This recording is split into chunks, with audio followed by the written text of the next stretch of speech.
수면에서 은밀하고 정밀하게 수백억 전투기를 격추하고 함정을 무력화하는 새로운 전력이죠. 무인 수상정이 해양 전장을 흔들고 있습니다.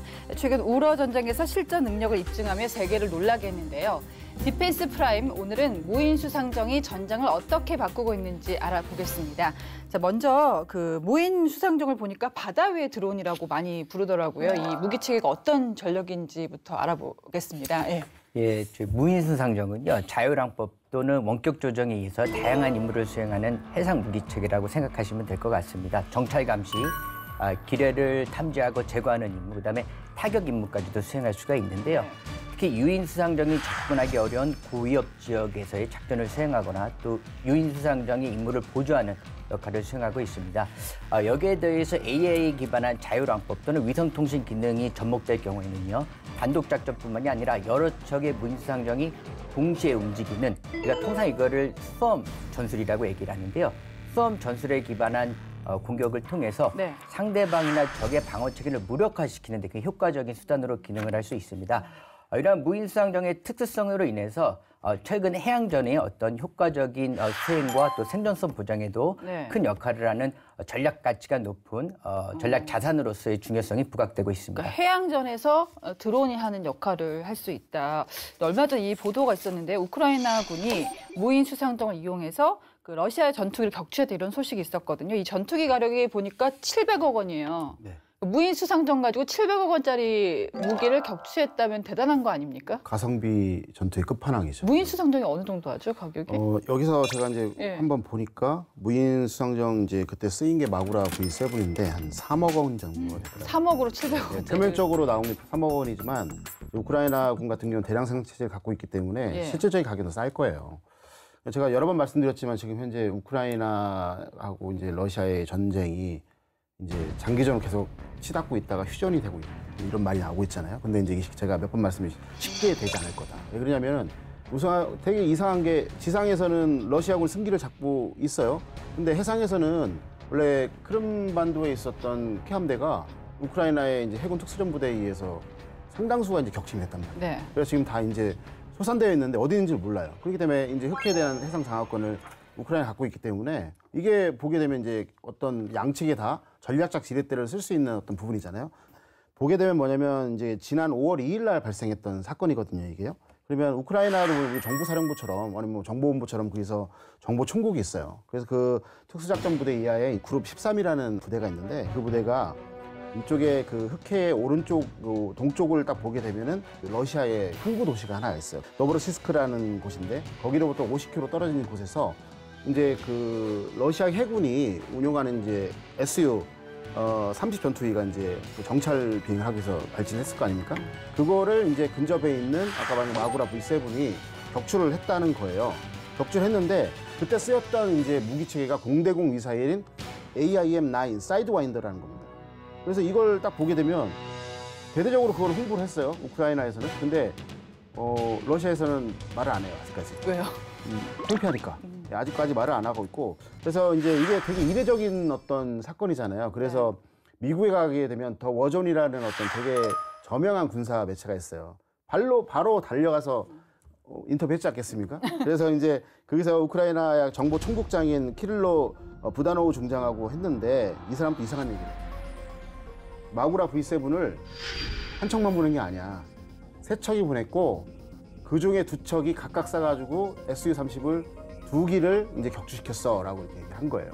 그러니까 우리가 생각하기에는 한 대인 줄 알았는데 이제 2기가 이제 격추됐다는 것들이 하나가 되어 있고 3대를 보냈다라는 것들이 나와 있어요. 그러면 이걸 유추해 봤을 때는 뭐냐면 이런 거죠. 전술적으로 보면 한 대는 지휘 통제 및 이제 뭐랄까 데이터 송수신을 하는 거고 2대는 앞에 나가서 정밀 타격용으로 쓰인 건데 이걸 보게 된다면 이게 엄청난 어떤 거죠. 왜냐면 우리가 지금 생각하고 있는 게 요인 복합 체계만 얘기하고 있는데 얘는 실질적으로 무인 전투를 지금 하고 있는 상황이거든요.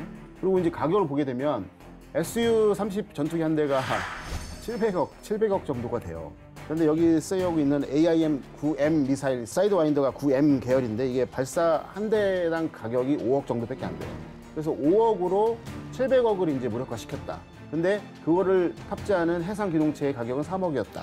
라고 하게 되면은 이제 또 엄청 가성비 있네요. 푸틴이 또 화를 낼 만하겠죠. 예, 그런 상황입니다. 러시아가 또 따라하지 않을까 싶기도 한데. 따라 하겠죠. 예. 예, 따라 하죠. 근데 공대공 미사일이라는 게 원래는 이제 그 고속 항공기에서 쏘는 무기잖아요. 네네. 근데 이거를 무인 수상정에서 발사를 했다는 건 사실 통념을 깬 거지 않습니까? 그렇죠. 예. 이게 제가 보기에는 무기체계 시장도 송두리째 바꿀 수 있는 어떤 하나의 새로운 개념이 될 수 있겠다는 생각도 들어요. 왜냐면은 통상 보게 되면은 뭐 공중에서 비행기가 날아다니면 함정에서 이제 함대 공으로 이렇게 이제 뭐랄까 요격하거나 격추시키는 것들이 이제 대부분의 어떤 통상적인 개념이었는데 무인 수상정 위에다가 공군기에서 쓰는 미사일을 갖다가 탑재해서 했다는 거는 뭐냐면 결국엔 육해 공군 뭐 해병대 이런 어떤 병종들이 있지만 거기서 이제 독자적으로 쓰는 무기 체계가 아니라 이제 앞으로는 조금만 개조 개발을 하게 되면 과학 기술이 이제 보편화되고 과학 이제 발전됐기 때문에 상호 호환적으로 쓸 수 있다는. 예. 예. 그렇게 되면 이제 전시에 급박할 경우에는 공군에서 쓰고 있는 어떤 미사일이 좀 남아 있고 해군에서는 좀 부족한 부분인데 서로 상호 운용성이 가능성이 있는 거라고 하게 된다면 여기 있는 걸 바로 개조 개발해서 이쪽으로 넘길 수 있는 어떤 그런 융통성과 유연성이 생기는 거거든요. 그래서 이런 부분들이 우리가 좀 봐야 될 부분이 좀 있고 두 번째는 아까 말씀드린 것처럼 이게 아까 그룹 13이라는 특수작전부대가 했잖아요. 그러면은 제가 여러 차례 말씀드렸지만 이미 우크라이나의 특수작전부대, 특히 해군 특수전부대 같은 경우는 유무인 복합 전투를 넘어서 무인 전투로 넘어가고 있다. 이거는 좀 우리가 눈여겨봐야 될 필요가 있고 이런 말씀 드리는 게 뭐냐면 전쟁은 학습장이잖아요. 학교이고. 그러면 이런 부분들을 자유민주주의 국가하고 권위주의 국가하고 따라봤을 때 학습의 효과가 더 빠른 데가 권위주의 국가입니다. 그렇죠. 왜냐면은 해라고 하면 답하거든 중앙 집권적으로.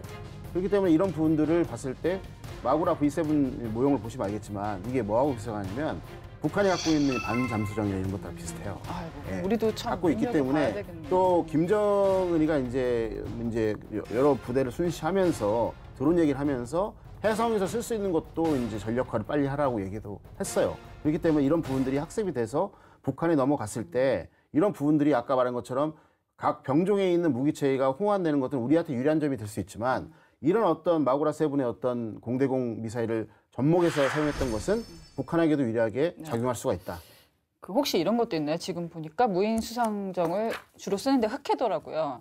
여기 지중해나 뭐 대서양하고는 또 지형이 많이 다르잖아요. 그 지형 때문에 무인 수상정이 더 활약할 수 있었다. 뭐 이런 해석도 할 수 있을까요? 예, 맞습니다. 아무래도 이제 흑해가 가지고 있는 어떤 지리적 특수성과 연계해서요. 또 그 우리가 통상 비대칭 전력이라고 하는 무인 전력의 어떤 특수성이 융합된 결과로 좀 진행되고 있다고 생각이 드는데요. 아시겠지만 흑해는 반폐쇄 해역입니다. 이제 공간이 좁고요. 외로 연결되는 수로가 제한이 되기 때문에 은밀성과 기동성을 갖고 있는 무인 수상정이 작전하기에 굉장히 유리한 조건을 가지고 있습니다. 특히 이 흑해 지역에는요, 러시아의 흑해 함대의 주요 거점 항구들이 위치해 있고요. 러시아의 경우에는 이런 주요 거점 항구의 주요 전략 목표에 대한 방어에 집중이 돼 있다 보니까 우크라이나 입장에서는 이 다수의 무인 수상정을 이용한 동시다발적으로 공격을 할 거예요. 그럴 경우에는 러시아 입장에서는 굉장히 대응하는 데 한계가 있고요. 특히 이 무인 수상정이라는 것은 어떤 위성화법이라든가 자율항법에 의해서 작전을 하기 때문에 악천후라든가 야간에도 작전이 굉장히 유리한 측면이 있습니다. 우크라이나는 이러한 좀 지리적 특수성 또 무인 수상정이 가지고 있는 전략적 특수성을 효과적으로 사용을 해가지고요. 흑해에서의 작전을 좀 효과적으로 진행하고 있다고 좀 생각이 됩니다. 그러니까 폐쇄적인 해역에서 더 활약할 수 있다는 건데 그 홍해도 굉장히 좀 폐쇄적이잖아요. 비슷하게. 더 폐쇄적이죠. 그러니까 그 후티 반군이 무인 수상정 지금 쓰고 있지 않나요? 아주 잘 쓰고 있습니다. 예. 사실은 이제 그 공대공 미사일은 아니지만 무인 수상정 위에다가 이제 뭘 달아가지고 쏘고 하는 개념들은 이미 이제 작년 재작년에 후티 반군들의 준동에서 이미 나타나고 있어요. 나타나고 있고 왜 그렇게 되냐면 아까 지형을 말씀하셨지만 세로가 좁아지잖아요. 좁아지는데 예멘의 이제 서쪽에서 지금 후티 반군들이 활동하고 있다는 거예요. 그러면 그쪽 지역은 다 산악 지역이에요. 네. 그럼 그 지역에 뭐가 있느냐? 북한처럼 갱도가 다 구축돼 있어요. 이게 무슨 말이냐면 쏠 수 있는 것들을 바로 나와서 쏘고 안쪽 도망가서 다른 쪽으로 나와서 쏘고 이런 식으로 해서 이제 갱도화가 되고 있고 그다음 홍해 이제 입구를 딱 보게 되면은 예멘하고 붙어 있는 쪽을 보면 그런데 섬들이 되게 많아요. 그렇기 때문에 뭐냐면 어떤 그 무인 수상정이라든가 작은 함정들이 숨어서 때리고 다시 숨고 히트앤드런을 할 수 있는 어떤 그 지형적 효과가 있다는 거죠. 그래서 여기에서 어떻게 하고 있냐면 주로 이제 그 이란으로부터 이제 지원을 많이 받은 후티 반군이 걔는 게릴라라고 보시면 안 되고 거의 준 군사 조직이거든요. 그렇더라고요. 뭐 전술 탄도 미사일, 순항 미사일, 그다음에 뭐 중장거리 자폭 드론, 그다음에 아까 말한 것처럼 자폭형 수상 무인정 다 갖고 있어요. 이 쓰고 있으면서 이것들을 지형을 이용해 가지고 여기서 이제 다국적 해군이 이제 하나가 이제 기치 아래 모여가지고 그거를 제압하기 위해서 모였잖아요. 그러면 그런 아까 말하는 그 지형들의 어떤 은원패성을 활용해가지고 아무리 그래도 레이더라는 이런 것들, 인공위성이 땅속에 있는 것들과 섬 사이에 숨어 있는 거 어떻게 발견하겠어요? 그러면 그때 하나의 헛점을 발생하게 되면 동시에 발사해요. 뭘 발사한다?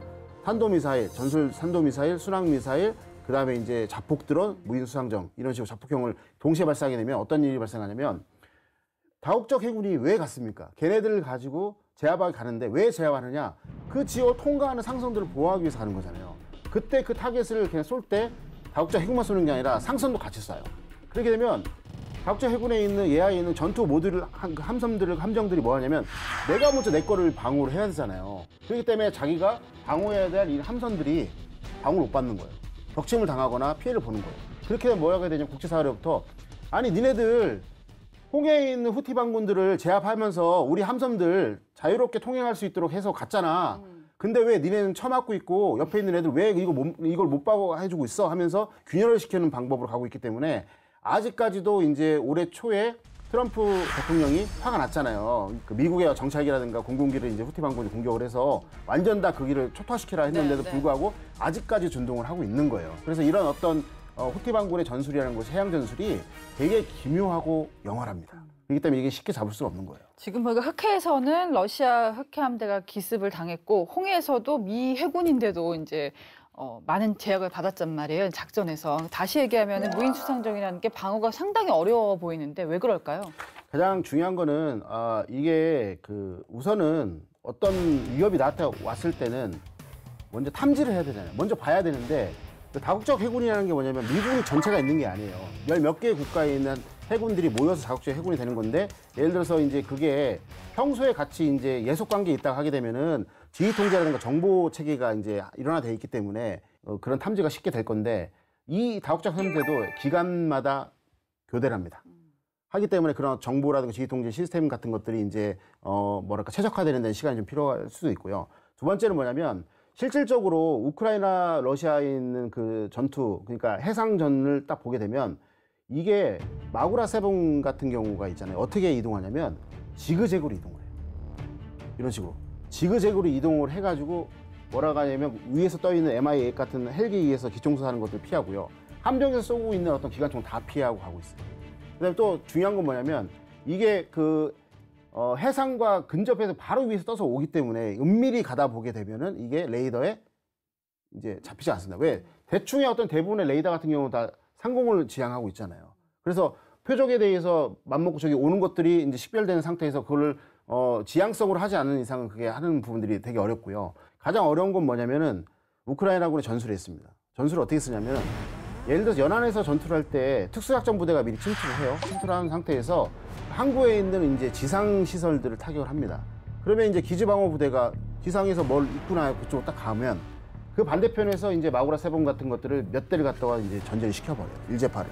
그러면 여기 있는 기지방어 부대가 야 여기도 아니 여기 또 왔네 이동분이 되잖아요. 그러면 얘네들이 이동분이 돼가지고 이쪽에 대해서 신경 쓰고 있을 때 결정적으로 뭘 하느냐 드론에다가 이 전자전을 방사할 수 있는 전자파를 방사할 수 있는 전자전 드론을 운영해갖고 지역 일대를 일시적으로 지휘 통제 마비시켜버려요.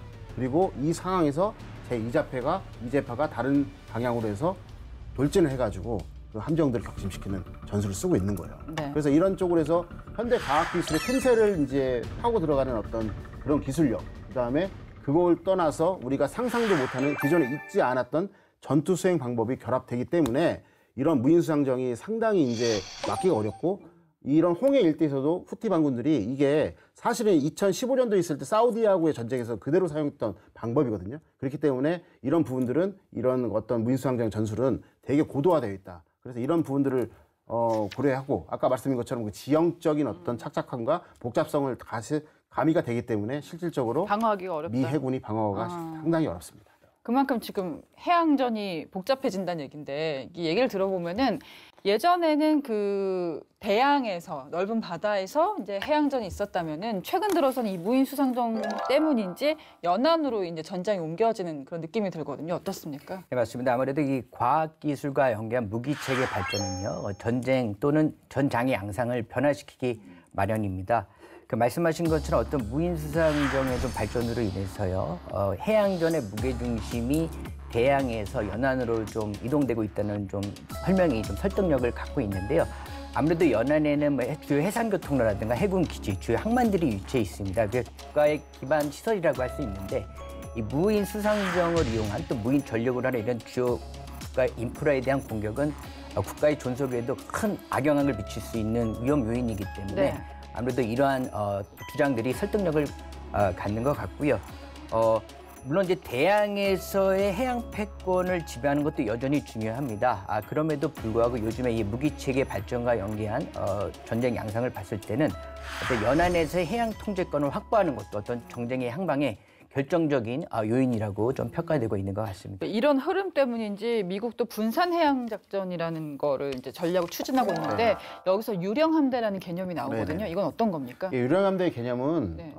이제 이렇게 보시면 돼요. 이제 유인 함대 앞에다가 고스트들을 갖다 깔아 놓는다. 근데 왜 그러냐면 대양에서 이제 연안으로 이제 뭐랄까 해양 작전의 중심이 변해요. 왜 그러냐면 무역로하고 연결돼 있거든요. 근데 무역로를 중국이 쓰는 거면 태평양을 가로지르는 게 아니에요.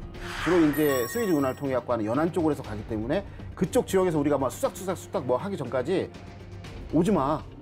미국 해군. 그래서 만들어 놓은 게 뭐냐면 이제 그게 반접근 지역 거부 전략이라고 해서 그쪽에다 하나의 돔을 딱 만들어 놓은 거예요.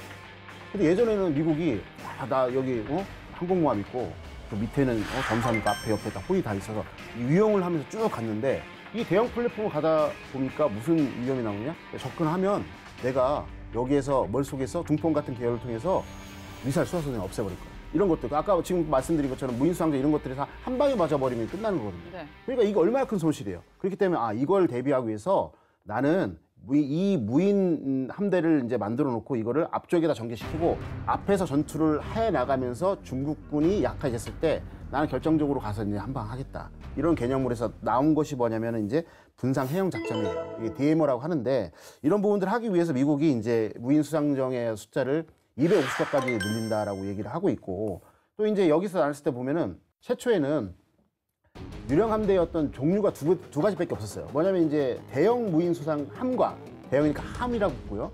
그 다음에 중형 무인 수상정으로 작은 거를 이렇게 해놨는데 요새 들어서 이제 수상정이 나온 거예요. 자폭형.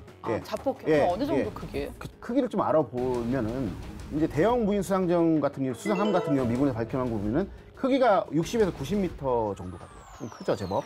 그 다음에 이제 배수량이 만재 배수량이 1000에서 2000톤이 되고 시속 70km 정도가 돼요. 근데 이것들은 보면 그냥 전투함이 아니라 민간 선박을 개조한 어떤 형태로 가고 있고 대표적으로 보이는 게 저희가 레인저함, 그다음에 노마드함 이렇게 부르고 있어요.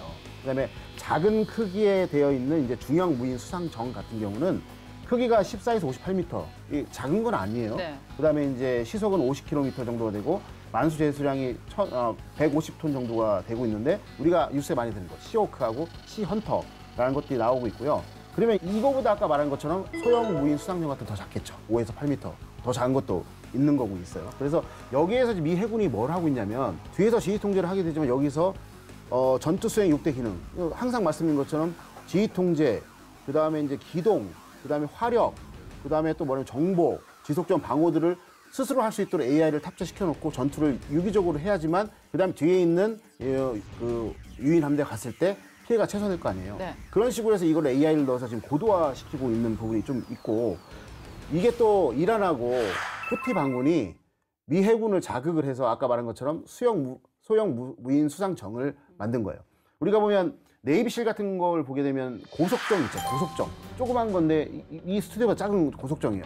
그거를 무인화 시켜놓고 그 뒤에다가 스위치블러드 300, 600 미사일 발사대를 이제 거치시켜놓은 상태에서 아까 말씀드린 것처럼 섬지역, 그 다음에 이제 갱도가 돼 있는 산악 지역에 있는 연안 일대에서 들어가서 오자마자 자폭형 그 드론을 쏴가지고 이제 정밀 타격하는 방법을 갖거든요. 그래서 이제 미 해군의 어떤 유령 함대는 크게 대형 무인 수상함, 중형 무인 수상정, 소형 무인 수상정으로 지금 더 클래시파이드 됐다 이렇게 보시면 될 것 같습니다. 그럼 이거를 어디다 배치할 것인가도 중요할 텐데 미 해군이 무인 수상정 전력을 일본에 이제 전개를 했단 말이에요. 여기가 보니까 요코스카 해군기지 여기에 무인 수상정 레인저를 배치했는데 이게 어떤 의도를 가지고 이런 결정을 내린 걸까요?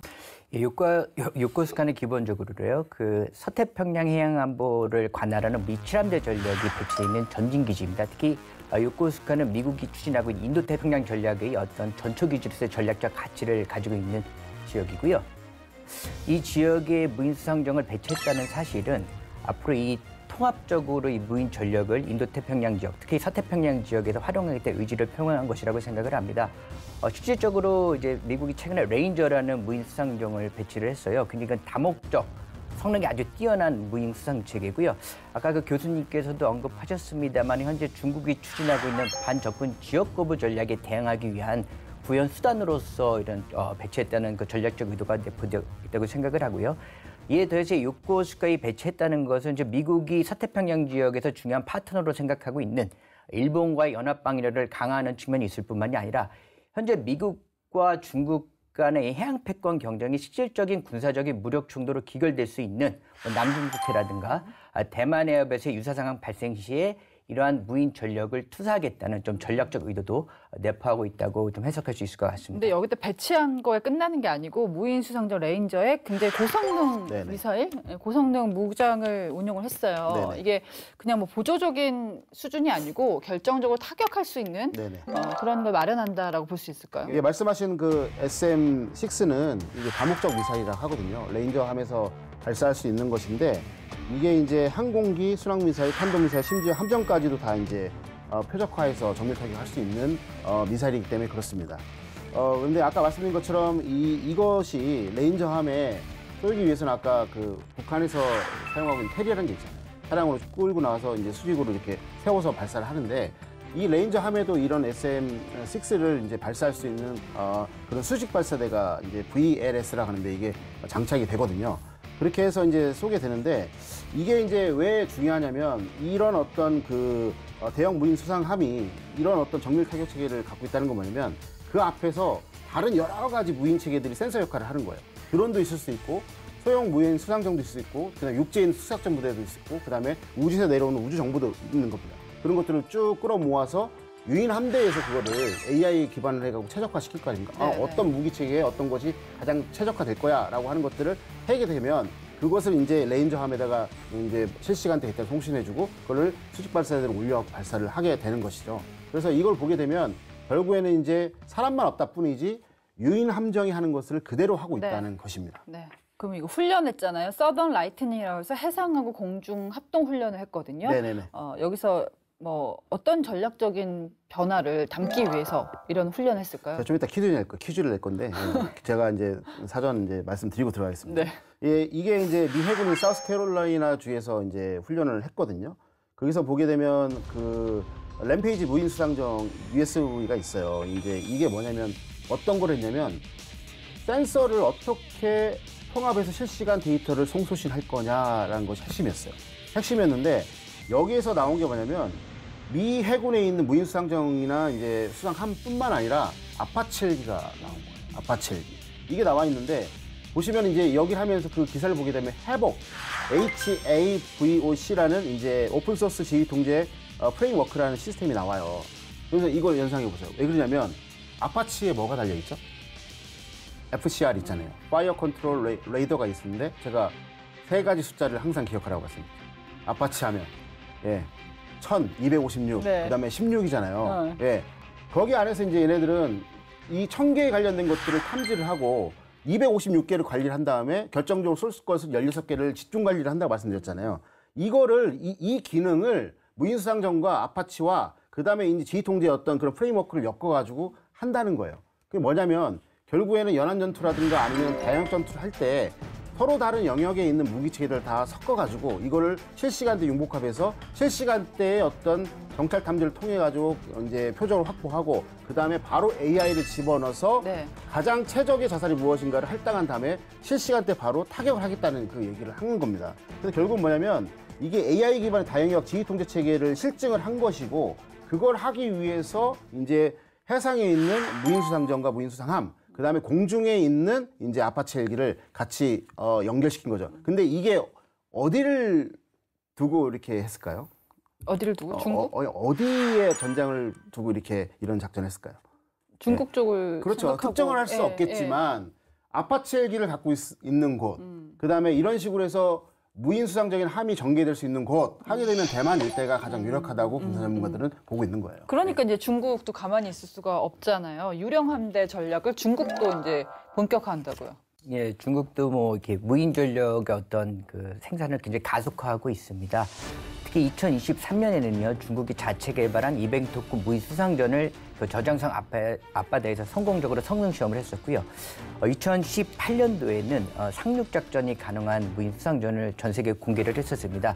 특히 이 무인 수상전은 완전 자율항해가 가능하고요. 또 위성통신과 연계해서 원거리에서 원격 조정이 가능한 특수성이 있고 아주 고성능의 배터리를 달고 있습니다. 그래서 은밀한 지역에 대기하다가 유사시에 뭐 정찰을 한다거나 기습 공격을 할 수 있는 능력을 확보하고 있는데 중국이 이런 무인 전력을 강화하고 있고요. 또 앞서 말씀드린 미국도 이 무인 전력을 강화하고 있는 이런 요인들을 분석을 했을 때는요. 아무래도 인도태평양 지역에서의 미중 간의 해양 패권을 차지하게 한 주요 구현 수단으로서 이러한 지속적인 경쟁은 인도태평양 해양 안보의 불안정성을 계속 악화시키는 주요 변수로 작용할 가능성이 높다고 생각을 합니다. 그러니까 지금 대만 해협이 중요한 네네. 거잖아요. 말씀을 쭉 종합을 해보면 대만도 자체 개발을 했어요. 네네. 엔데버 많다? 예. 이거 어떤 특징이 있어요? 이게 가오리잖아요. 네.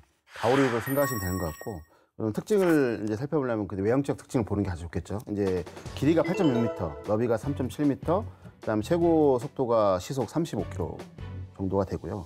그다음에 특징적인 게 뭐냐면 1톤 정도의 어떤 어뢰를 싣거나 폭발물을 실 수가 있어요. 자폭도 할 수 있다는 거죠. 그럼 이걸 보게 되면 미국에서 이제 개발하고 있는 것 중에 아까 말한 것처럼 이제 소형은 아니지만 소형 이제 무인수상정에 가까운 크기가 되고 있는 거고요. 근데 이게 뭐라고 했냐면 이걸 개발하면서 대만에서 이렇게 얘기를 했어요. 지금 우크라이나에서 흑해함대를 이제 격침시키고 있는 해군 특수전부대가 사용하고 있는 우크라이나의 무인수상정을 우리는 학습을 해서 그걸 본따서 이거 만들었다라고 공공연하게 말을 하고 있는 거고, 그다음에 지금은 이제 뭐 언론에는 공개되고 있지 않지만 이런 어떤 그 무인수상정들이 자폭형으로 될 수 있다고 말씀드렸잖아요. 이게 말하자면 이제 그 공중에 있는 전력들과 같이 연계해가지고 뭔가를 좀 해보겠다라는 것들을 좀 이렇게 하고 있어요. 그 말은 뭐냐면 결국에는 그 중국이 대만을 침공하기 위해서 상륙을 해야 되잖아요. 그럼 엄청나게 많은 어떤 전력들이 초기에 투사가 된단 말이에요. 그러면 그 초기 투사 전력을 얼마나 빨리 초기에 많이 격침시키느냐에 따라서 이제 장기 송군이 가느냐 아니면 단기 끝나느냐가 되기 때문에 지금 현재 이런 것들을 보게 되면 그런 어떤 상륙 전력을 실시간대에 가장 빠르게 격침시키기 위해서 이제 그 대만도 공중 전력뿐만 아니라 해양 전력도 이렇게 일회성, 소모성으로 이렇게 갈 수 있는 부분들로 개발하고 있는 부분이 있다라는 것을 볼 수가 있는 거고요. 여기서 딱 보게 되면 저는 이제 차후에 이 엔데버 많다하고 저는 아파치 헬기하고의 어떤 조합을 나중에 한번 기대를 해보고 있습니다. 근데 이거는 나중에 먼 훗날에 이제 어떤 일이 일어났을 때 그때 그 이유를 제가 왜 그렇게 얘기했는지 그때 어떤 일이 일어나는데요? 네, 나중에 뭔가 알고 계시는데 지금 안보 때문에 말씀 못 하시는 것 같아요. 무인 수상정이 이제 다른 무기를 공격하는 경우는 저희가 얘기를 좀 했는데 무인 수상정끼리 교전하는 건 아직 없는 것 같아요. 그렇죠? 예. 앞으로는 어떻게 될까요? 이게 무인 수상정끼리 경쟁을 해서 우위를 점하려면 뭐가 필요할까요? 아무래도 이제 무기체계 발전 추세를 고려했을 때 무인 수상정 간의 어떤 교전 가능성은 좀 높아질 것이라고 생각이 들고요.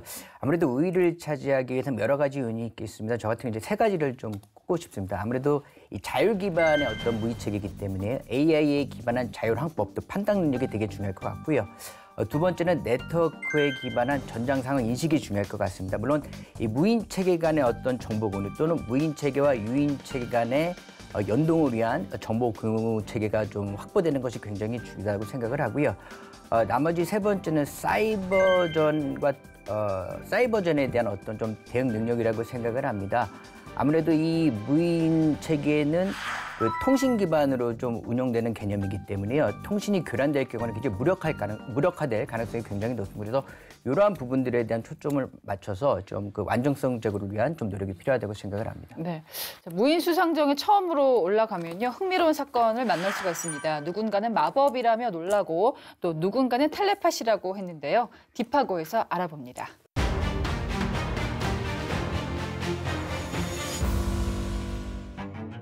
(1895년) 독일의 한 실험실. 한 과학자가 아내의 손을 금속 상자에 넣고 사진을 찍었습니다. 며칠 뒤 필름 위에 떠오른 건 손가락 뼈와 반지의 선명한 이미지. 아내는 자신의 죽음을 봤다며 두려워했고 그날 이후 남편의 연구실엔 얼씬도 하지 않았죠. 이 과학자의 이름은 렌트겐. 그가 찍은 사진은 인류 최초의 X선이었습니다. 당시 낯선 기술 앞에서 의심과 불안을 품은 사람은 그의 아내만이 아니었는데요. 사람들은 전화기를 영혼과 교신하는 기계라며 꺼려했고 카메라 앞에서는 영혼이 빨려나간다며 고개를 돌렸죠. 그럼에도 사람들의 상식을 뒤흔드는 기술은 여전히 마법과 저주의 얼굴로 나타나 세상을 뒤흔들어 놓았습니다. 1898년 뉴욕 메디슨 스퀘어 가든. 수많은 사람들의 시선이 한 남자에게 집중되어 있었습니다. 그리고 물 위에 떠있는 길이 1m의 작은 강철 보트 한 척. 줄도 전선도 달려있지 않고 사람도 타고 있지 않았죠. 잠시 후 보트가 남자의 손짓 하나로 움직이기 시작합니다. 스스로 방향을 바꾸고 속도를 조절하고 움직이다가 멈춰서기도 하는데요. 관중은 마법이라며 탄성을 내질렀고 어떤 이들은 분명 잘 훈련된 원숭이가 숨어서 조종하고 있을 거라며 의심을 하기도 했습니다. 이 자리에는 군 관계자들도 있었는데요.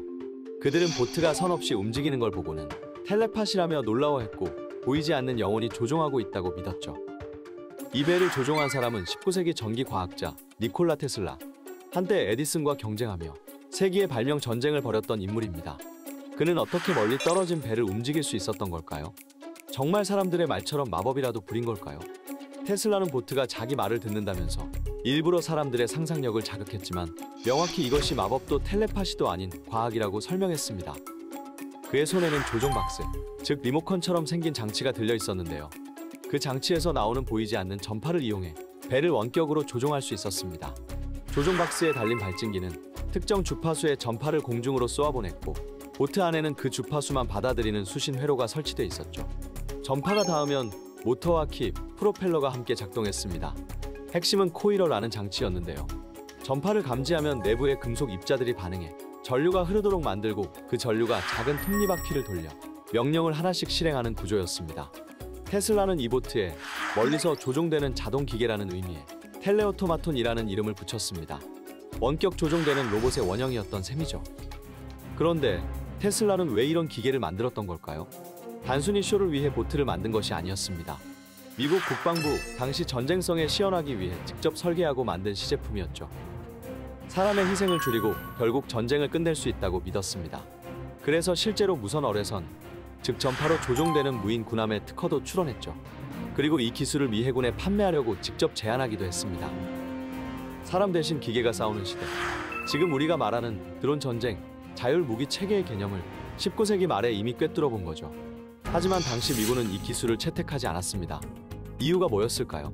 미 해군은 흥미를 보였지만 적이 같은 방식으로 반격하면 무용지물이 된다며 기술의 실용성과 전술적 안정성을 의심했고 결국 이 발명을 받아들이지 않았습니다. 과학계 또한 그의 발상이 시대보다 너무 앞선 환상이라며 그를 괴짜 혹은 기이한 몽상가로 치부했죠. 세상이 그의 속도를 따라가기엔 그가 너무 앞서 있었던 겁니다. 고도로 발달한 과학은 마법과 구분할 수 없다는 나서 시 클라크의 말처럼 테슬라가 보여준 그 작은 마법은 지금 이 순간에도 우리가 사는 세상 곳곳에서 과학이라는 이름으로 계속 진화하고 있는데요. 그가 처음 띄운 작은 원격 조종 보트는 오늘날 바다 위를 누비는 무인 수상정으로 정찰과 감시, 타격까지 수행하는 전장의 핵심 전력이 되었습니다. 기계가 대신 싸우고 인간은 다치지 않는 전쟁. 그가 꿈꿨던 그 세상도 언젠가 마법처럼 펼쳐지게 될까요? 지금까지 디파고였습니다. 네, 다른 나라들 쭉 살펴봤고 우리도 이제 가만히 있을 수가 없습니다. 해검 시리즈라고 불리는 국산 무인 수상정 개발을 본격화하고 있는데요. 어떤 걸 준비하고 있습니까? 현재 한국도요, 그 무인 수상전의 어떤 전략적 가치에 대한 인식을 기반으로 해서 그 말씀하신 해검 시리즈를 이렇게 좀 개발하고 있습니다. 아무래도 이제 아까 서두에 말씀드린 것처럼 뭐 정찰 감시, 그다음에 통신 중계, 그다음 타격과 같은 다양한 임무를 수행할 수 있는 해검 시리즈를 개발하고 있는데요. 단순히 어떤 시제 개발뿐만이 아니라 빠른 시간 내에 다양한 작전 환경에서 사용할 수 있는 그 무인 수상정을 만들기 위한 체계적인 노력을 기울이고 있고요. 현재 여기에 더해서 현재 무인 체계뿐만이 아니라 유인 체계의 어떤 통합성을 강화하기 위한 노력도 기울이고 있습니다. 궁극적으로는요, 어떤 유인 수상정과 또 유인 잠수정, 그다음에 유인 항공기와의 어떤 통합 체계 강화를 통해서 유무인 복합 체계 완전성 제고를 위한 어떤 노력을 기울이고 있다고 보시면 될 것 같습니다. 네. 우리 군은 이미 여러 척의 무인정을 동시에 움직이는 기술을 확보를 한 상태인데 앞으로 우리 해군의 해양 작전 개념은 그럼 어떤 식으로 변화할까요?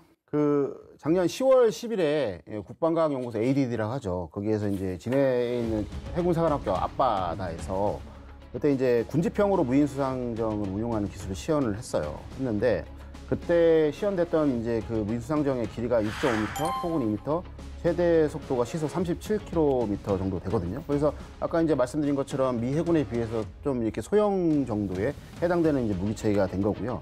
중요한 게 뭐냐면은 원거리를 탐지할 수 있는 레이더가 있었고, 그 다음에 이제 AI 기능이 탑재가 되어 있어요. 그 다음에 또 이제 AI가 들었기 때문에 근거리 장애물이라든가 이제 전투 대응 유지하는 이런 것들이 기본적으로 다 되어 있었겠죠. 그래서 이걸 가지고 이제 실험을 했는데 시나리오가 있을 거 아니에요. 어떤 시나리오가 있냐면 이 무인수상정 10척을 운영하는데 앞에 상대하고 있는 적이 5척의 유인수상정이 이제 침투하는 상황을 이 10대가 어떻게 막느냐를 이제 실험을 한 거였는데 실험은 성공했을까요? 실패했을까요?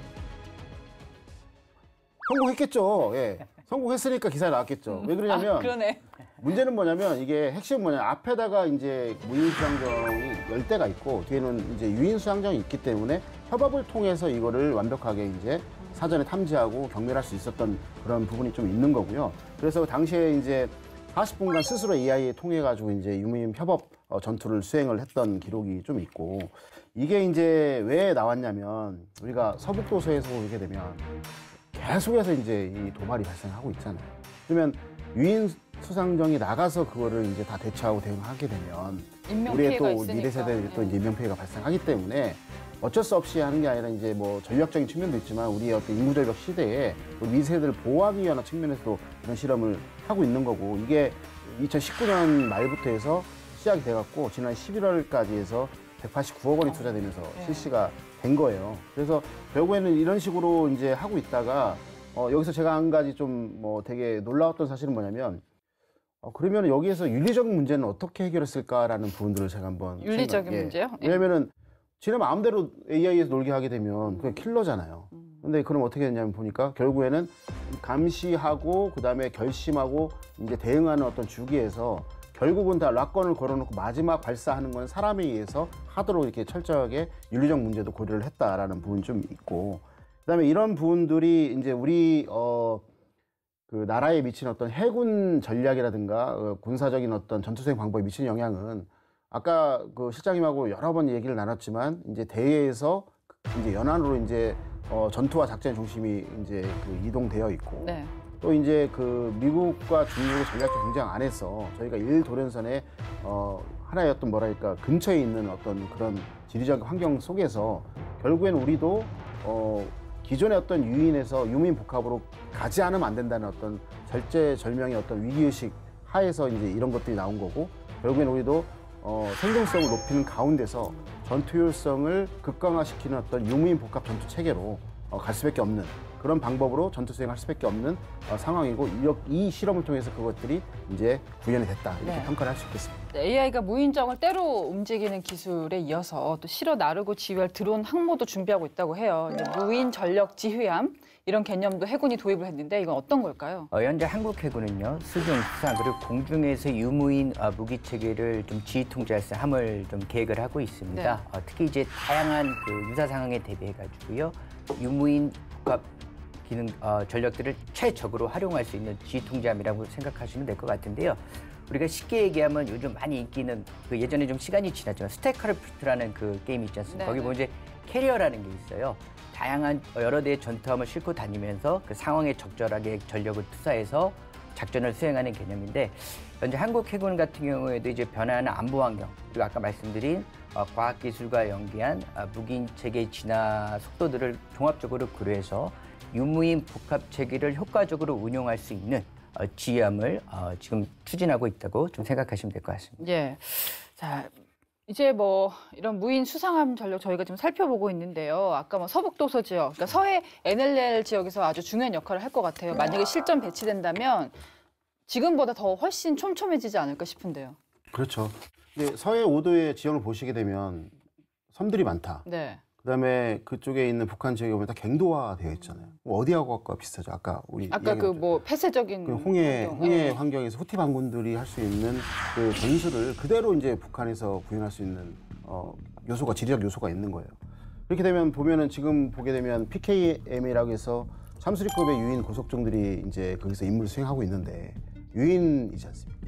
그러면은 이제 북한이 더 공세적으로 나와 도발을 후티 반군처럼 하게 된다면 당할 수밖에 없는 상황입니다. 그래서 아까 말한 것처럼 해군 상황 앞에서 열대가 군집 형태로 이렇게 하는 것이고 이제 참수리급에 있는 이제 유인 고속정들 뒤에다가 배치시켜 놓은 상태에서 이제 이거를 이제 전술적 운용하게 되면은 우선은 뭐가 되냐면 우리 미래 세대의 어떤 생존성 보장할 수 있겠죠. 근데 문제는 뭐냐면 아까 말씀드렸던 해군 상관학교 앞에 있었던 그 열대의 군집형에 있는 그 무인수상정이 비쌀까요, 쌀까요? 엄청 비쌀 거예요. 비싸 AI 들어가고 하는 거죠. 그러면은 여기서 뭘 우리가 신경을 써야 되냐면 이게 제일 이 비싼 것들이 우선 무인이지만 비싼 것들이 최전방에 나가 있단 말입니다. 이게 당하면은 바로 뚫려버리잖아요. 그래서 이제 전 세계적인 경영을 봤을 때 유인이 있고 그 앞에 무인이 있는데 이거는 이게 저가는 아니지만 중가 이상의 고가가 돼요. 예. 그 앞에 뭐가 돼 있냐면 소모성의 저가를 하나를 더 배치해요. 그래서 이것들을 삼중으로는? 그렇죠. 그 하늘에 하던 밑에서 이제 소형 이제 마구라 세븐처럼 그 이하를 하든 간에 하는데 우리도 이제 여기서 지금 일단 가기 시작했으니 아까 말한 것처럼 이제 유인 고속정 PK를 뒤에다 놓고 그 앞에 아까 해군사관학교 앞바다에서 전투시험했던 군집형 그런 무인수상정을 놓고 그 앞쪽에는 이 무인수상정에서 발진할 수 있는 이제 일회성 이제 그 자폭드론이라든가 그 앞에 한 번 더 더듬이를 펼 수 있는 소형 또는 초소형 이제 무인수상정을 놓게 되면 결국에는 이제 북한군과 어떤 격돌이 있을 때 우리는 3중으로 되는 거잖아요. 네네. 그렇기 때문에 3중이 되기 때문에 우리가 시간적인 어떤 확보를 할 수가 있고 또 그 확보를 통해서 전투를 실시간대에 집중할 수 그렇죠, 있다는 예. 겁니다. 이게 되게 중요한 어떤 부분이고요. 이걸 통했을 때 어떻게 되냐면 사람이 없잖아요. 근데 이 무인 어떤 수상정이라든가 드론 같은 거를 전방에 배치하게 되면 24시간 감시가 가능해요. 근데 사람이 이제 피로도가 줄어든 거죠. 두 번째로 뭘 하게 되면 이게 3중으로 돼 있기 때문에 전투 효율성이 극강화될 수가 있어요. 그리고 또 생존성도 우리가 보장받을 수 있어요. 그래서 이런 방식으로 우리가 전투 수행 방법을 꾸며가지고 보다 더 발전시켜 가게 된다면 이 서해 5도에서 우리가 지금 다국적 해군이 후티 반군한테 종종 당하고 있는데 그럴 일은 전혀 없을 것이다. 이렇게 말씀드리고 싶습니다. 그러니까 보니까 무인 수상정을 전력화하는 거 특히 우리 해군도 이제 거스를 수 없는 흐름 같은데요. 뭐 넘어야 될 산이 많죠. 가장 중요한 게 뭐가 있을까요? 뭐 두 가지 측면을 좀 꼽을 수 있을 것 같아요. 기술적 측면과 어떤 전술적 측면의 보완 필요성인데요. 기술적 측면은 앞서 말씀드린 것처럼 어떤 AI 기반의 자율 항법, 그다음에 판단 능력의 좀 안정성 제고를 위한 좀 기술 발전이 굉장히 중요할 것 같고요. 두 번째로 이 전술적 측면에 있어서는 아무래도 무인 체계가 좀 안전화되기까지는 완전히 자율화되기까지 많은 시간이 소요될 것이라고 생각을 합니다. 그 전까지는 아무래도 유인 체계와의 연계적인 어떤 상호운용성이 되게 중요하다고 생각을 하고요. 이런 상호운용성 강화를 위해서는 어떤 전술 교류를 발전한다거나 교육 훈련 체계의 어떤 구축이 전제될 필요가 있다고 생각을 합니다. 그리고 또 무엇보다 중요한 것은 이러한 또 해군력과 연계한 무인 전력의 발전은 많은 시간과 자원이 소요되는 프로세스이기 때문에 어떤 국가 차원의 지속적인 정책적 관심 또는 이제 국민들의 적극적인 지지가 굉장히 중요한 부분이라고 생각을 합니다. 네. 조 교수님이 짚어주신다면 어떨까요? 저는 이거 하나만 말씀드릴게요. 시장이 잘 말씀드렸기 때문에 해주셨기 때문에 무인화라고 하게 되면 이게 인공지능하고의 연계성을 뗄 수가 없어요. 근데 인공지능은 여러 번 말씀드렸지만 자동화, 반자율화, 자율화의 순서로 이제 진화적 발전을 하게 되는 겁니다. 그래서 해군이 이제 본격적으로 시작을 했기 때문에 이걸 터미네이터처럼 바로 자율화 갈 수는 없어요. 지금은 제가 보기에는 자동화에서 이제 일부 반자율화 가기 때문에 이 실제적으로 서북도에 배치를 해갖고 운영을 많이 해봐야 돼요. 그 데이터를 싸가지고 그거를 목적성 있게 만들어서 신뢰성 있는 걸로 해야지만 반자율화, 자율화 가는 거고 두 번째 말씀드린 것처럼 우리가 그 무인수상정 만들 때 고가의 무인수상정과 저가의 무인수상정이 아까 구분된다 말씀드렸잖아요. 우리가 지금 현재는 AI 수준 봤을 때는 오히려 고가의 무인수상정도 필요하지만 그 앞에 일회성, 원웨이성으로 이렇게 할 수 있는 가성비 높은 이제 저가의 무인수상정도 많이 필요하다. 네. 그렇게 되면 우리가 전술적으로 효과를 얻을 수가 있고 생존성도 확보할 수 있다고 하잖아요. 근데 이걸 하기 위해서는 뭐가 중요하느냐? 산업이 뒷받침되어야 돼요. 어떤? 대량 생산해야 되는 거예요. 그러니까 맨 앞에 나가 있는 애들은 내가 갖다 박던 걔네 맞던 간에 상관없어. 난 정만 자극시키면 돼. 이런 식으로 해서 기만이라든가 소모성을 쓰게 된다면 이게 많이 필요하잖아요. 네. 그러면 이것에 대한 어떤 대량 생산 체계가 산업과 연계돼가지고 우리가 확보를 해야지만 아까 말씀드린 것처럼 서북도서에서 실전적인 어떤 그런 데이터를 축적할 수 있고 우리가 더 맘 놓고 우리가 전투를 할 수 있는 거죠. 네. 이 말씀을 꼭 드리고 싶습니다. 네, 바다 위의 무인 수상정이 해양전의 핵심 전력으로 부상하고 있습니다. 해검 시리즈로 흐름에 올랐던 우리 해군인데요. 차세대 해양 전력의 전환점에서 한 발 앞선 전략으로 대응하기를 기대해 봅니다. 네, 디펜스 프라임 오늘 내용은 여기까지입니다. 저희는 매주 금요일 밤 10시 KFN 또 유튜브 채널에서 동시에 여러분을 찾아갑니다. 오늘 함께해 주신 여러분 고맙습니다.